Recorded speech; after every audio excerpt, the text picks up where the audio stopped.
안녕하세요. 찰리브라입니다. 뭐 코인 시장이 하루는 올라가고 또 그 다음 날은 내려가고 올라가고 내려가고 계속 롤러코스터 장세에 있기 때문에 여러분들이 아마 더 믿지를 못하실 것 같아요. 과연 이게 내가 투자한 게 과연 맞을까? 과연 이렇게 먹고 살기 힘든 시절에 미래의 나를 구제해줄까? 그래서 그 명확성에 관해서 오늘 영상에서 실제 지금 중앙은행이 펴는 정책이 얼마나 아이러니한지에 관해서 이제 말씀을 드리려고 합니다. 물론 이제 근거 자료를 가지고 이제 말씀드리는 거기 때문에 여러분들이 분명히 스스로 판단을 하실 거라고 저는 이제 생각합니다. 일단은 오늘이 파월이 좋아하는 PC라고 하는데 PC에 관해서 이제 설명을 드릴 거고 오늘 밤 9시 반에 아마 이게 발표가 될 거예요. 그래서 일단은 월요일 날 PMI가 발표가 됐었죠. 이게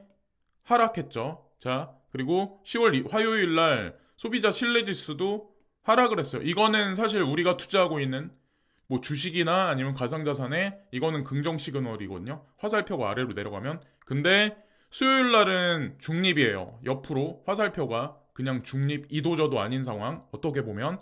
근데 어저께 이제 결정적으로 지금 코인 시장이 떨어지는 이유가 3분기 GDP가 발표가 되는데 이게 2.6%라고 발표가 됐다라고 하더라고요. 그래서 이게 뭐 10개월 만에 상승세로 전환했다? 미국 경제가? 이런 얘기가 있더라고요. 당연히 상승 GDP가 좋게 나왔다? 제롬 파월 연준 의장은 성장률이 있기 때문에 우리는 거침없이 금리를 11월 3일 날 올릴 수 있어라고 말을 할 수가 있죠. 그렇기 때문에 지금 그런 것들이 지금 예, 지금 가상자산 시장에 부정적인 압력을 지금 행사하는 거고 중요한 거는 오늘 밤 10월 28일 날 PCE가 이제 발표가 되는데 이것도 또한 이제 중요합니다. 근데 여러 가지 지표를 이게 보시면 현재도 아직까지 속단할 수가 없다. 금리 발표에 관해서. 그래서 10월 28일 자 9시 반에 오늘 밤 9시 반 정도가 될 것 같습니다. 9시 반에 발표되는데 예측치가 5점인데 실제치가 어떻게 나올지 예측치보다 하회할지 상회할지 PC이라는 게 뭐냐면 개인 소비 지출 그래서 생산 지출 분배 세 가지 요소로 이루어지는 건데 국내 총생산에서 민간 지출 부문만 특별히 집중해서 보는 지표입니다. 근데 이게 어느 정도로 중요하냐면 미국은 개인 소비 지출의 경제의 약 70%를 차지하고 있을 정도로 아주 중요한 지표라고 하더라고요. 이게 그래서 PC는 미국 정부가 금리를 인상하거나 인하할 때 중요하게 보는 인플레이션 관련 지표다. 그래서 제롬 파월이 오늘 아주 많이 눈여겨서 볼 겁니다. 제롬 파월 연준 의장께서. 그래서 9시 반을 기점으로 해서 과연 어떤 발표가 날지에 따라서 11월 달 금리가 결정이 되겠죠. 좋게 나오길 바라야죠. 일단 현재 이제 시장에서 바라보는 컨센서스는 0.75% 발표될 거라고 하는데 뭐 오늘 확실한 방향성이 나오겠죠. 근데 다만 중요한 건 하반기 지금 뭐 빅테크 기업부터 전반적으로 실적이 저조하다. 그래서 주식시장이 지금 안 좋게 엄청나게 안 좋게 지금 흘러가고 있기 때문에 지금 금리에 관한 스탠스를 향후에는 앞으로도 뭐 선행해서 이제 보통 금리를 먼저 움직이니까 지금 뭐 GDP는 그러니까 후행해서 나오는 거고 주식시장은 선행해서 움직이잖아요. 그래서 그런 걸 아마 연준에서도 감안을 하지 않을까. 그래서 요거대로 아마 흘러가지 않을까라는 생각을 합니다. 자, 어쨌건 오늘 지표가 나오는 걸 이제 바라보시면 되고 도지코인이 지금도 막 상승세가 있는데 도지코인 개발자들이 트위터 관련해서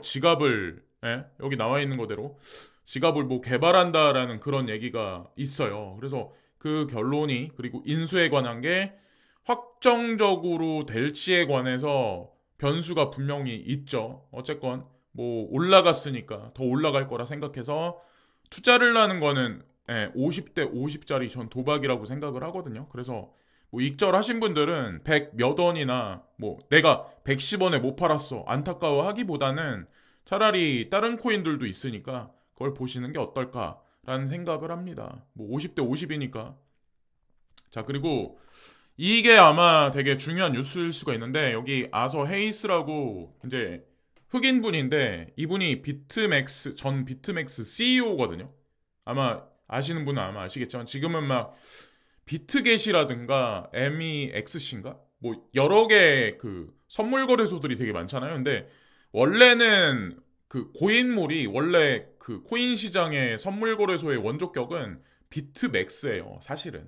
예, 비트맥스예요. 그래서 여기 이제 어떤 얘기가 나오냐면 아서이스가 홍콩은 중국의 암호화폐 복귀의 핵심이 될 수가 있습니다. 그래서 얼마 전에 아마 홍콩에서 가상자산에 관해서 개인 투자자들을 받아들일 거다. 예전에는 15억 이상 투자하는 사람들한테만 그 투자 문호를 열 건데 개인들한테도 열 거다라는 발언을 했었잖아요. 그래서 아서에이스도 똑같이 이제 긍정적인 발언을 하거든요. 저도 이게 되게 심상치 않다. 그리고 그 트론 재단의 저신 써니라는 그분 같은 경우도 후오비 글로벌을 그 인수를 하면서 사실은 여러 가지, 그러니까 향후에 중국 분호가 열릴 가능성이 높다라는 발언을 했죠. 11월 달부터. 그래서 이 아서에이스나 아니면 저스틴 선이 하는 얘기가 그냥 대중들을 일시적으로 쉘링하기 위한 어떤 하나의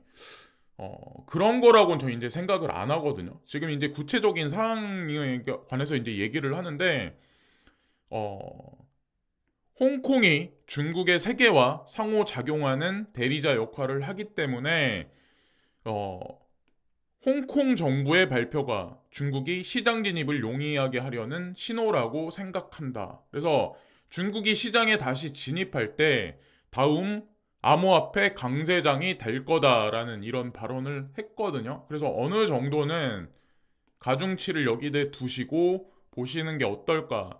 중국이 암호화폐를 사랑할 때 강세장은 돌아올 것이다. 느린 과정이지만 붉은 싹이 돋아나고 있어. 이런 얘기를 하고 있네요.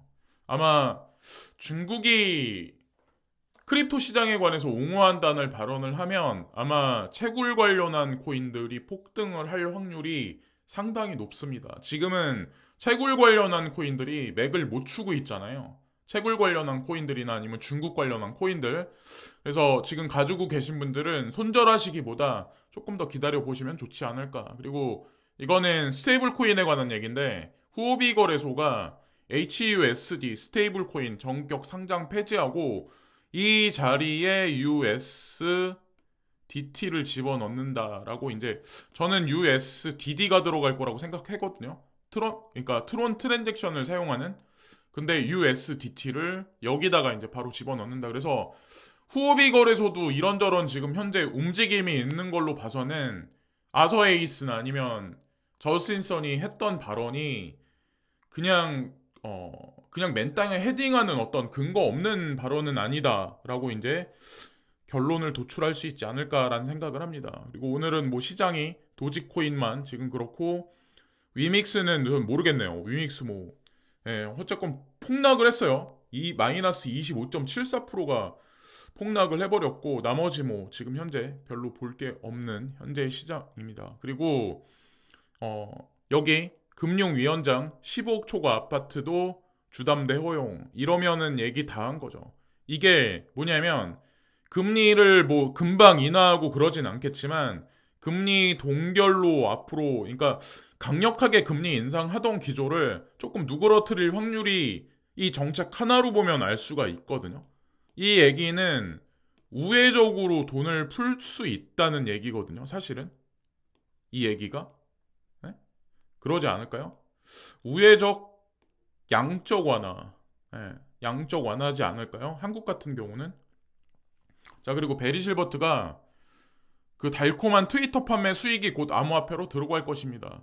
잭도 씨한테 하는 얘기 같아요. 이거는 네오에 관해서 이제 말씀드리려고 하는데 네오가 얼마 전에 발표를 했죠. 미국 전역을 돌아다니면서 뭐 유수의 대학에서 컨퍼런스를 진행할 거다라는 얘기가 있어요. 그래서 아이비리그 관련해서는 뭐 UCLA나 아니면 스탠포드 대학이나 아니면 하버드를 돌고 또 뭐 요 근래도 뭐 그리고 제가 알기로는 시카고 대학교 거기도 제가 알기로는 컨퍼런스를 진행했던 걸로 알고 있는데 그래서 어쨌건 중국 시장이 열리기를 바라야죠 뭐 어떻게 그래서 VC 게임 스튜디오 앱 및 D앱 소유자 개발자 및 투자자에게 네오 N3를 소개를 하면서 미국 전역에서 컨퍼런스를 마쳤다. 이게 이제 끝마쳤다고 하더라고요. 목적이 무엇인지는 모르겠지만 어쨌건 미국에서 알아주는 대학들을 돌아다니면서 여러 가지 행사를 진행했었다라는 얘기. 그리고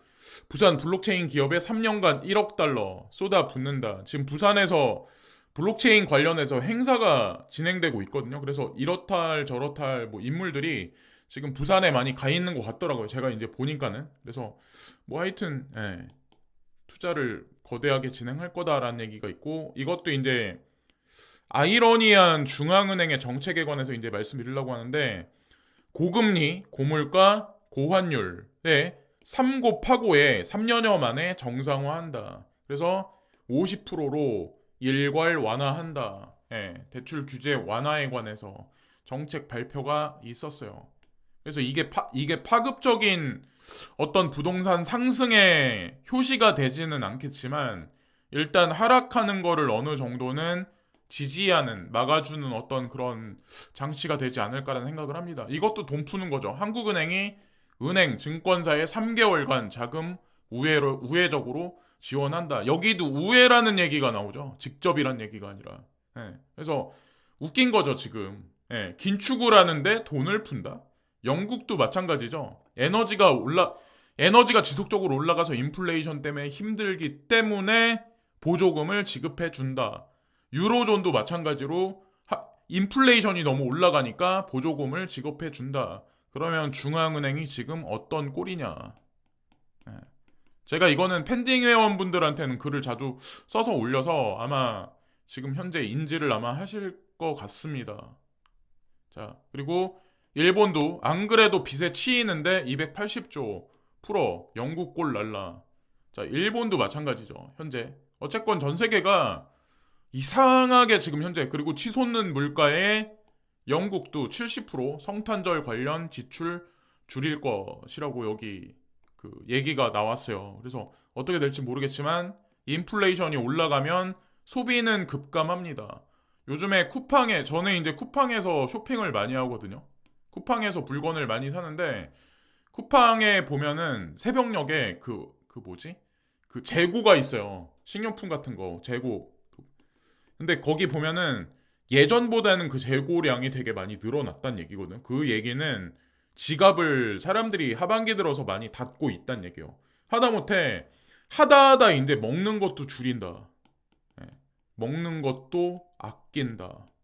지금 현재 국면이 이렇다는 거죠. 중앙은행 통화 시스템은 현재 뉴노멀로 이상한 아이러니한 정책을 지금 피고 있고 물가는 지속적으로 올라가고 금리를 제롬 파월 연준 의장이 지속적으로 올린다고 해서 금방 물가는 사그러들지 않을 텐데 과연 가상자산 시장은 어떻게 흘러갈까요? 여러분들이 잘못된 선택을 한 것일까요? 저도 마찬가지고 그건 분명히 아닙니다.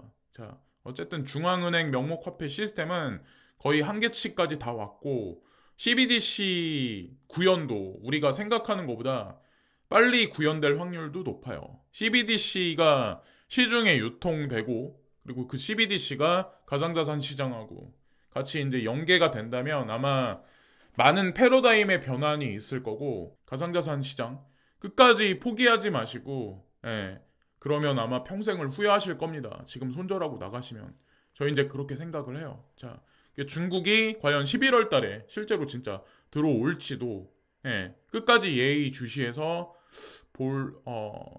봐야 되지 않을까라는 생각을 합니다. 특히나 이제 오늘 오후 9시 반에 과연 PC가 뭐라고 발표가 될지 좀 예의주시해서 살펴보시고요. 자, 여기까지 찰리 브라운이었고요. 오늘 하루도 좋은 하루 되세요. 항상 진심으로 감사합니다.